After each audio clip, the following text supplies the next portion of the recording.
ఉస్మానియా యూనివర్సిటీలో ఏబీవీపీ విద్యార్థుల ర్యాలీని పోలీసులు అడ్డుకున్నారు. విద్యార్థులను అరెస్ట్ చేసి అక్కడి నుంచి తరలించారు. జేఎన్యూ ఘటనలకు నిరసనగా ఏబీవీపీ ఆధ్వర్యంలో యాంటీ నేషనలిస్ట్ ర్యాలీ నిర్వహించారు. ఎన్సీసీ గేట్ నుంచి ఆర్ట్స్ కాలేజ్ వరకు ర్యాలీ తీశారు. జేఎన్యూ ఇన్సిడెంట్లో వామపక్ష పార్టీల వైఖరిని తప్పుపట్టారు. కావాలని లెఫ్ట్ పార్టీలు యూనివర్సిటీలో విద్యార్థుల్ని రెచ్చగొడుతున్నారన్నారు.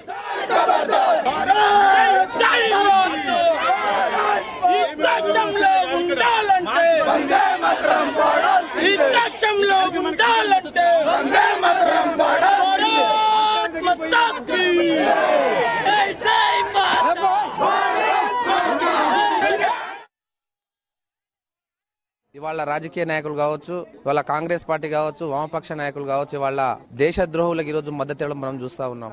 ముఖ్యంగా భారతదేశంలో ఉన్న సెంట్రల్ యూనివర్సిటీలో, అన్ని సెంట్రల్ యూనివర్సిటీలో ఉగ్రవాదులకు అడ్డాగా ఈరోజు మారిపోయి ఈరోజు విద్యార్థులకు విషబీజాలు నాటే పరిస్థితి ఈరోజు దేశంలో మనం చూస్తా ఉన్నాము. ఇవాళ పార్లమెంట్ మీద దాడి చేసిన వాళ్లకు అత్యున్నత సుప్రీంకోర్టు శిక్ష విధించిన తర్వాత ఇప్పుడు ఒక 3 సంవత్సరాల తర్వాత ఇది సెంట్రల్ యూనివర్సిటీలో జరుగుతున్న కార్యక్రమం ఏదైతే ఉందో ఇది తప్పక ఇది దేశ విద్రోహ చర్యనే.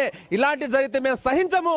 ముఖ్యంగా విద్యార్థులందరూ కలిసికట్టుగా ఈ తీవ్రవాదానికి, ఈ ఉగ్రవాదులకు మేము ఎదురొట్టి నిలుస్తున్నామని భావిస్తా ఉన్నాము. అత్యున్నతమైన యూనివర్సిటీలు ఏదైతే ఉన్నాయో, జేఎన్యూ కావచ్చు, ఎస్సీ కావచ్చు, ఇటువంటి యూనివర్సిటీలలో టెర్రరిస్టులకు సంబంధించినటువంటి వాళ్ళని హీరోలుగా చేసేలుగా, టెర్రరిస్టులకు సంబంధించినటువంటి వాళ్ళ దేశభక్తులుగా కీర్తించేలుగా ఈ విధంగా ఈ రోజు కొన్ని సంబంధించిన కమ్యూనిస్టు విద్యార్థి సంఘాలు చేస్తున్నట్టు కుట్ర ఏదైతే ఉందో దీన్ని ఈ రోజు దేశ ప్రజలకు కావచ్చు, దేశ పౌరులకు తెలియజెప్పేందుకే ఈ రోజు మేము ఈ యొక్క ఫ్లాగ్ మార్చ్ చేస్తున్నాము.